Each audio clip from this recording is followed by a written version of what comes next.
इस अंदोलन ਦੇ ਵਿੱਚ ਡਟੇ ਹੋਏ ਨੇ खेती कानून ਨੂੰ ਲੈ ਕੇ। ਤਾਂ ਇਹ ਅੰਦੋਲਨ ਜਿਹੜਾ ਹੈਗਾ ਨਾ ਸਿਰਫ ਕੱਲਾ ਪੰਜਾਬ ਦਾ ਬਲਕਿ तमाम ਦੇ ਉਹ ਹਰ ਕਿਸਾਨ ਦਾ ਹੈ ਜੋ देश ਦੇ ਵੱਖ-ਵੱਖ ਕੋਨੇ ਤੋਂ ਇਸ ਅੰਦੋਲਨ ਦੇ ਵਿੱਚ ਪਹੁੰਚੇ ਨੇ। ਇਸੇ ਤਰੀਕੇ ਨਾਲ ਇੱਕ ਹਰਿਆਣੇ ਦਾ ਕਲਚਰ ਵੀ ਜਿਹੜਾ ਇਸ ਨੂੰ ਦਰਸਾ ਰਿਹਾ ਕਿ ਇਹ ਹਰਿਆਣੇ ਦਾ ਜਿਹੜਾ ਕਿਸਾਨ ਹੈ ਉਹ ਇਸ ਅੰਦੋਲਨ ਦੇ ਵਿੱਚ ਪਹੁੰਚਿਆ। ਕੁਝ ਮਹਿਲਾਵਾਂ ਨੇ ਜਿਹੜੀਆਂ ਕਿ ਆਪਣਾ ਪਹਿਰਾਵਾ ਜਿਹੜਾ ਹਰਿਆਣੇ ਦਾ ਹੈਗਾ ਦਾਮਨ ਪਾ ਕੇ ਚੋਲੀ ਪਾ ਕੇ ਕੰਠ ਪਾ ਕੇ ਗਲੇ ਦੇ ਵਿੱਚ ਬੈਠੀਆਂ ਨੇ ਤੇ ਨਾਲ ਹੀ ਉਹਨਾਂ ਦੇ ਨਾਲ ਇੱਕ ਸਾਡੇ ਆਗੂ ਬੈਠੇ ਨੇ ਕਿਸਾਨ ਆਗੂ ਜਿਹੜੇ ਕਿ ਆਪਣੇ ਹਰਿਆਣੇ ਦੇ ਜਿਹੜਾ ਪਹਿਰਾਵਾ ਉਹਨਾਂ ਦਾ ਉਸ ਮੁਤਾਬਕ ਟਰੈਕਟਰ ਦੇ ਉੱਤੇ ਬੈਠ ਕੇ ਉਹ ਤਸਵੀਰਾਂ ਜ਼ਾਹਰ ਕਰ ਰਹੇ ਨੇ ਕਿ ਕਿਸਾਨ ਅੱਜ ਇਸ ਅੰਦੋਲਨ ਦੇ ਵਿੱਚ ਹਰਿਆਣੇ ਦਾ ਵੀ ਸ਼ਾਮਲ ਹੈ। ਤੇ ਗੱਲਬਾਤ ਵੀ ਕਰ ਲੈਂਦੇ ਆ। ਸਭ ਤੋਂ ਪਹਿਲਾਂ ਸਾਡੇ ਨਾਲ ਕਿਸਾਨ ਆਗੂ ਨੇ ਉਹਨਾਂ ਦੇ ਨਾਲ ਵੀ ਆਪਾਂ ਗੱਲਬਾਤ ਕਰ ਲੈਂਦੇ ਆ। ਸਰ ਕਿਹੜੀ ਥਾਂ ਤੋਂ ਆਏ ਹੋ ਤੇ ਇਸ ਹਰਿਆਣੇ ਦੇ ਕਲਚਰ ਨੂੰ ਤੁਸੀਂ ਦਰਸਾ ਰਹੇ ਹੋ, ਕੀ ਕਹਿਣਾ ਚਾਹੋਗੇ? किसान एकता, किसान एकता। हम रोहतक से आए हैं और पूरे भारत देश का किसान एक हो चुका है और ये लड़ाई एक किसानों की लड़ाई नहीं रही, ये किसान और मजदूर हर एक कौम की लड़ाई हो चुकी है। मोदी जी अपने काले कानून वापस ले ले और हम अपने पूरे परिवार के साथ, पूरे बच्चों के साथ, पूरे गांव के साथ आते हैं। लेकिन हमें यही कहना चाहते हैं, अगर भगवान ने शुद्ध बुद्धि दे रखी हो तो मोदी जी इस काले कानून को वापस ले ले। अगर आपने करना ही है स्वास्थ्य और शिक्षा फ्री करिए, पूरे हिंदुस्तान में स्वास्थ्य और शिक्षा फ्री करिए। और हम किसान के बेटे अपना खेत में काम करते, काम करने के बाद पूरे भारत देश के किसान एकजुट होकर इकट्ठा होकर यहाँ बॉर्डरों पर पहुँचते हैं। बड़ी ही खूबसूरत तस्वीर ਆਪਾਂ ਇੱਕ ਤਿਆਰ ਕੀਤੀ ਹੈ। ਤੁਸੀਂ ट्रैक्टर के उत्ते बैठे हो तो हरियाणे का एक सभ्याचार कल्चर ਨੂੰ ਆਪਾਂ दिखा रहे हैं इस अंदोलन ਦੇ ਵਿੱਚ। ये कल्चर तो इसलिए दिखाया ना, ये हमारे सारे भाई बैठे हैं। और कहता था मोदी और खट्टर हरियाणा के आदमी नहीं है, मैं कहता हूँ पूरे कल्चर में है हम हरियाणा के आदमी, पूरे कल्चर में चल रहे हैं हम, पूरे साथियों के साथ चल रहे हैं। और हम कहते हैं कि खट्टर साहब घर बसाण का ना बेरा हो, हमारा बात भी है, चूचक भी हैं, हम खेत में पड़े रहो, दिन रात पानी में पड़े रहो, पानी से बौछार करने से क्या होगा, हमारा शीशे भी चाल जाए, हमारा सूल भी चाल जाए, हमारा कंधा कंधा मिलाकर ये औरत भी हमारे गेल काम करें। एक गल ਤੁਹਾਨੂੰ ਹੋਰ ਦੱਸ ਦਈਏ ਕਿ ਜਿਹੜਾ ਹਰਿਆਣੇ ਤੇ ਪੰਜਾਬ ਦਾ ਜਿਹੜਾ ਕਲਚਰ ਹੈ ਉਹ ਲਗਭਗ ਇੱਕੋ ਜਿਹਾ ਲੱਗਦਾ ਜਿਹੜਾ ਕਲਚਰ ਹੈਗਾ। ਕਿਉਂਕਿ ਜਦੋਂ ਅਸੀਂ ਗੱਲ ਕਰਦੇ ਹਾਂ ਸਾਡੀਆਂ ਬਜ਼ੁਰਗ ਜਿਹੜੀਆਂ ਮਾਤਾਵਾਂ ਹੁੰਦੀਆਂ ਨੇ ਅਸੀਂ ਉਹਨੂੰ ਬੇਬੇ ਕਹਿ ਕੇ ਸੰਬੋਧਨ ਕਰਦੇ ਹਾਂ ਤੇ ਬੇਬੇ ਜਿਹੜੀ ਹਰਿਆਣੇ ਦੇ ਵਿੱਚ ਹੁੰਦੀ ਆ ਉਹ ਭੈਣ ਨੂੰ ਕਿਹਾ ਜਾਂਦਾ ਹੈਗਾ। ਤੇ ਸਾਡੇ ਨਾਲ ਇੱਕ ਬੇਬੇ ਜਿਹਨੂੰ ਅਸੀਂ ਹਰਿਆਣੇ ਦੇ ਕਲਚਰ ਦੇ ਮੁਤਾਬਕ ਠੀਕ ਕਹਿ ਰਹੇ ਹਾਂ ਜੀ। हाँ हाँ बिल्कुल ठीक कह रहे हैं सर। बहन ही हूँ, पंजाब के साथ खड़ी हुई हूँ। हरियाणा वाले बार बार मतलब मोदी सरकार बार बार कह रही है कि हरियाणा वाले साथ नहीं है, तो फिर एक कहते हैं कल्चर है, अपने कल्चर में आ जाओ। हर जो भी किसान के साथ खड़ा है वो अपने अपने कल्चर में आ जाओ, ताकि मोदी सरकार को ये पता लग जाए कि कौन कौन सा कल्चर किसान के साथ है। तो हरियाणा वाले कैसे पीछे रह सकते हैं? हरियाणा और पंजाब तो वैसे भी भाईचारा है और बड़ा पंजाब बड़ा भाई है। तो फिर हमने सोचा कि हरियाणवी ड्रेस पहनकर ही सेवा दी जाती है। मैं अपनी हरियाणवी ड्रेस पहनकर मेडिकल सेवा देती हूँ। मेडिकल सेवावां देंदे हो तो आप पेशे तो की काम कर रहे हो? सर मैं भी पेशे से भी मैं मेडिकल लाइन में ही हूँ और मेडिकल सेवा में हूँ और काम करती हूँ। और फिर किसान भाइयों के लिए मेरे को इतना सुनहरा मौका मिला है कि अपनी सेवा मैं किसान भाइयों के लिए ही देती हूँ। डॉक्टर हैं? हाँ सर, डॉक्टर लाइन से ही हूँ, मेडिकल लाइन से, जिसमें मैं पूरा जो मतलब मैंने घूम फिर के ये देखा था कि लेडीज़ जो हमारे यहाँ पे हैं, लेडीज़ का एक डॉक्टर बैठा हुआ है तो मेन डॉक्टर को वो बता नहीं पा रही है कि उनको प्रॉब्लम क्या है, दिक्कत क्या आ रही है। तो हरियाणवी कल्चर में आकर मैं लेडीज़ों के पास औरतों के बीच में जाती हूँ और औरतें मुझे आके अपना जो भी दिक्कत होती है, जो भी परेशानी होती है वो मुझे बता देती हैं। जिस तरीके नाल तुसी अपनी सेवावां दे रहे हो, पता लग्या सीगा कि तुहाडे वल्लों ਜਿਹੜੀਆਂ ਇੱਥੇ ਅੰਦੋਲਨ ਦੇ ਵਿੱਚ ਆਈਆਂ ਹੋਰ ਮਾਤਾਵਾਂ ਨੇ ਉਹਨਾਂ ਦੇ ਨੂੰ ਵੀ ਲੈ ਕੇ ਕੋਈ ਹੋਰ ਸੇਵਾਵਾਂ ਤੁਹਾਡੇ ਵੱਲੋਂ ਰਹਿਣ ਖਾਣ ਪੀਣ ਦੀਆਂ ਹੋਰ ਸੁਵਿਧਾਵਾਂ बहुत सेवा दे रहे हैं। मैंने अपने घर के दरवाजे लेडीज़ों के लिए खोल रखे हैं। मेरे घर पे पंजाब की बहुत सारी जो औरतें हैं, महिलाएं हैं, वो रहती हैं। और मैंने फार्म हाउस भी खोले हुए हैं जिसमें मेरी मेडिकल पूरी टीम जो बाहर से आई हुई है, पटियाला से, कई फरीदकोट बोलते हैं आप लोग, वहाँ से अलग अलग जगह से, अलग अलग शहरों से आई हुई है। तो मैंने फार्म हाउस जेंट्स के लिए, आदमियों के लिए खोल दिए हैं और जो महिलाओं के लिए मैंने अपने घर खोल दिए हैं। ਇਹ ਸਭ ਕੁਝ ਤੁਸੀਂ ਕਰ ਰਹੇ ਹੋ, ਇਹਨਾਂ ਸੇਵਾਵਾਂ ਤੁਸੀਂ ਅਦਾ ਕਰ ਰਹੇ ਹੋ, ਜਿੱਦਾਂ ਤੁਸੀਂ ਦੱਸਿਆ ਕਿ ਵੀ ਇਹ ਰਹਿਣ ਖਾਣ ਪੀਣ ਦੀਆਂ ਸਾਰੀਆਂ ਤੁਹਾਡੇ ਵੱਲੋਂ ਕੀਤੀਆਂ ਗਈਆਂ। ਇਹ ਸਾਰੀ कोई ट्रस्ट ਤੁਹਾਡਾ ਹੈਗਾ ਜਾਂ ਤੁਸੀਂ ਆਪਣੇ ਤੌਰ ਤੇ ਕਰ ਰਹੇ ਹੋ? नहीं सर, मेरे साथ ना तो कोई ट्रस्ट है ना कोई एनजीओ है। मैं खुद अपनी जो मैंने जितना जोड़ रखा अपनी सैलरी से, मैं वही सारा इन किसान भाइयों के लिए ही लगा रही हूँ।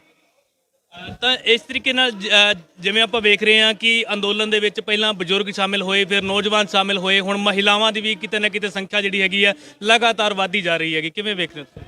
सर मैंने 15 दिन पहले मैं यहाँ पे रोहतक से हम लोग टिकरी बॉर्डर तक आए थे और गाड़ी के ऊपर बैठ के रैली करी थी। तब हमने यूट्यूब के जरिए ये कहा था कि जितनी भी महिलाएं हैं जो अपने घर से बाहर नहीं निकल रही हैं, चाहे वो महिलाएं हैं चाहे वो लड़कियां हैं, सब इस आंदोलन का एक हिस्सा बन जाए ताकि मोदी सरकार को झुकाने में आसानी हो जाए। देखो, केवल किसान के बैठने से नहीं, किसान हमारे अन्नदाता हैं जो हमें अन्न खिलाते हैं, मतलब हमारा परिवार, मतलब हमारे माँ बाप। यदि माँ बाप सड़क पर बैठा हुआ है तो बेटियां घर पे कैसे रह सकती है? तो सभी महिलाओं को, बेटियों को इस आंदोलन में बढ़ चढ़ कर हिस्सा लेना चाहिए। जमीन भी है सर, जमीन है, बिल्कुल है, और जमीन है तभी से जुड़े हुए हैं। पर मैंने ये भी देखा इस आंदोलन में जिसके पास जमीन नहीं है वो भी इस आंदोलन से जुड़ा हुआ है। और मैं कहती हूँ जुड़ना चाहिए, क्योंकि ना आने वाले टाइम पे यदि ये किसान, ये भी कानून जो रद्द नहीं हुआ, आने वाले पे आम घरों और गरीबों को ही दिक्कत होगी, क्योंकि उन्हीं की ही सारी चीजें महंगी हो जाएंगी, उनका सबका बजट बिगड़ जाएगा। ये आंदोलन, देखो, ये जो कानून है वो गलत है, तभी तो बार बार ये हमारी सरकार है जो ये बोल रही है कि भाई इसमें हम संशोधन करेंगे। संशोधन किसमें किया जाता है? जिसमें कोई खामियां हो, मतलब सरकार मानती है कि इसमें खामियां हैं। यदि खामियां हैं तो मैं सरकार से हाथ जोड़कर यही प्रार्थना करूंगी कि सर, इस जो हमारे जो मोदी जी हैं, मैं मोदी सरकार से ये कहूंगी इस कानून को रद्द कर दो। देखो, कानून को रद्द करके दोबारा इस तरीके से बना दो जो हर किसी को पसंद आए। और कानून रद्द हो सकता है, कई सालों पहले अंग्रेजों ने भी कानून बनाया था, जब इतने सारे सरदार जी मरे थे, बहुत सारी कुर्बानियां हुई थी, जब उस टाइम का कानून रद्द हो सकता था अंग्रेजों के टाइम का, तो इस टाइम का कानून क्यों नहीं रद्द हो सकता? मैं तो यही कहूंगी रद्द हो जाए। मैं आखिरी में मोदी सरकार को एक बात कहूंगी, मैं मोदी जी की और मोदी जी की पूरी सरकार जो है कि प्लीज सिर्फ मेरे कहने पर, हरियाणा की बेटी के कहने पर एक बार, एक दिन भी किसानों के साथ सौखी दिखा दीजिए। जो बार बार वो बयान करते हैं कि ये तो साथ अपने खाना पानी लेकर चले हुए हैं, बिस्तरे बहुत अच्छे हैं। सर, मैंने खुद देखा है इनके बिस्तरों को, मैं रात रात भर सेवा करती हूँ, गिल्ले हो जाते हैं, गिल्लों पर भी सो रहे हैं, क्योंकि वो किसान है। किसान का नाम हिम्मत है, हिम्मत है, उनके अंदर जज्बा है, क्योंकि है ना, देखो, सब हार जाएंगे, कभी भी आप ध्यान से देखना कि किसान एक ऐसी चीज है जो कभी नहीं हारता। वो नहीं हारता तो हमें हिम्मत मिलती है। ਸਰਕਾਰ ਨੂੰ ਇਹ ਨਹੀਂ ਪਤਾਗਾ ਕਿ ਇਹਨਾਂ ਨੇ ਹੁਣ ਇਹ ਕਾਨੂੰਨ ਤਾਂ ਪਾਸ ਕਰਤਾ, ਪਰ ਕਿਹਨਾਂ ਦੇ ਖਿਲਾਫ ਕੀਤਾਗਾ। ਇਹਨਾਂ ਨੂੰ ਸ਼ਾਇਦ ਇਸ ਚੀਜ਼ ਦਾ ਵਹਿਮ ਹੋਏਗਾ ਕਿ ਕਿਸਾਨ ਠੰਡ ਤੋਂ ਡਰਦਾ ਹੋਇਆ ਕਿਤੇ ਨਾ ਕਿਤੇ ਚਲਾ ਜਾਊਗਾ, ਵਾਪਸ ਅੰਦੋਲਨ ਕਮਜ਼ੋਰ ਪੈ ਜਾਏਗਾ। ਤੁਹਾਨੂੰ ਕਿਵੇਂ ਲੱਗਦਾ ਹੈ? 1907 में भगत सिंह के चाचा अजीत ने 8 महीने ये आंदोलन लड़ा था, और उसी कौम से हैं ये लोग। और मैं कहना चाहता हूँ मोदी जी, जितने तेरे आसपास ये पिल्ले घूमते हैं, पिल्ले, 1913 में राजनाथ बोलता था महेंद्र सिंह टिकैत के साथ में बैठ के, चौधरी महेंद्र सिंह टिकैत के साथ में था, कांग्रेस की सरकार थी, बोला अन्नदाता रोड पे आ जाता है उसको प्रधानमंत्री छोड़ देना चाहिए। आज मैं कहता हूँ, अगर राजनाथ तू कहाँ बिल में घुस गया? 1907 में तो जंतर मंत्र पे था, आज इसके साथ में लग के ये इतने किसान नहीं दिख रहे क्या?